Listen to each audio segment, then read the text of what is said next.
Okay, this is 8-5. We're doing surface area of cones.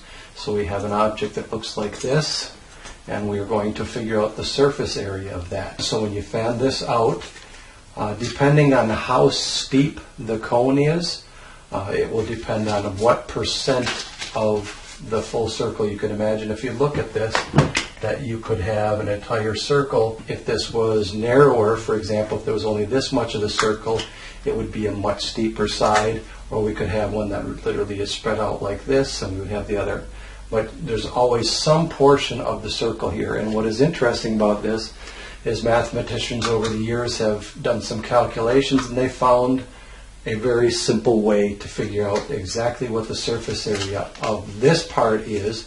Remember, this whole thing is called a net, so we're going to figure out the surface area of this part of the net.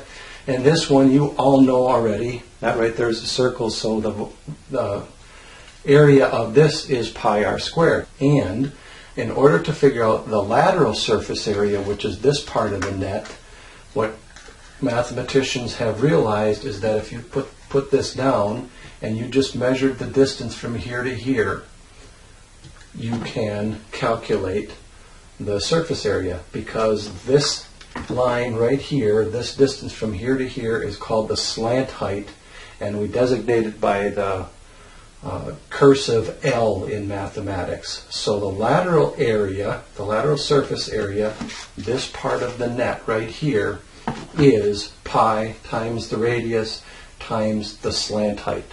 So they will always give you the slant height. It really makes these pretty easy to do. So the surface area, the lateral surface area is pi RL. The total surface area then, should have probably written total here, total surface area here is pi RL, this portion, plus pi r squared, this portion.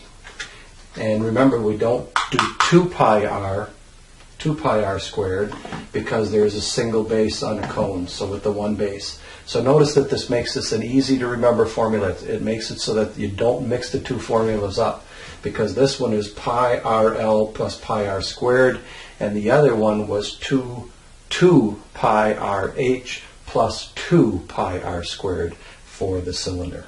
Okay, so make sure you have this on your gold sheet, and these should be really easy problems. Example number 1.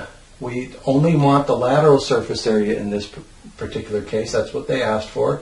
They gave you a radius of 5 and a slant height of 13, which we designate by L. So it's really simple. Lateral surface area is pi RL. There's our R, radius of 5, and our slant height of 13. Notice once again that I did this problem like this. I can go 5 times 10 is 50, plus the 5 times 3 is 15, and I get 65 pi. If you need to use a calculator to verify that.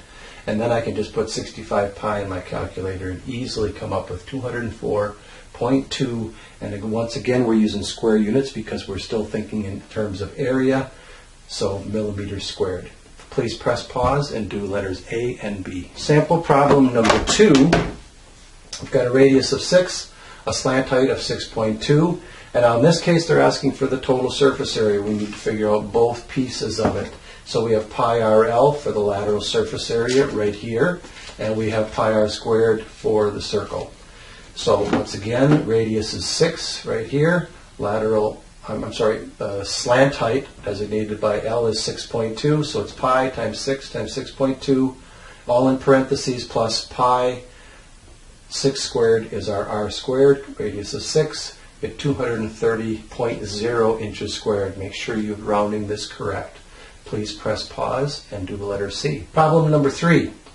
We're looking at a TP, so we should be able to figure out that they only want the lateral surface area. That's the only part of the TP that's covered with the skin. There would be a rug inside, but they specifically tell you to do lateral only. So we're going to use the pi RL for this one. The radius is 5, so it goes right here, and the height is 12, goes in for the slant height. So once again, 5 times 12 is 60, so 60 pi in the calculator, 188.5 square feet of fabric it would take to cover this TP.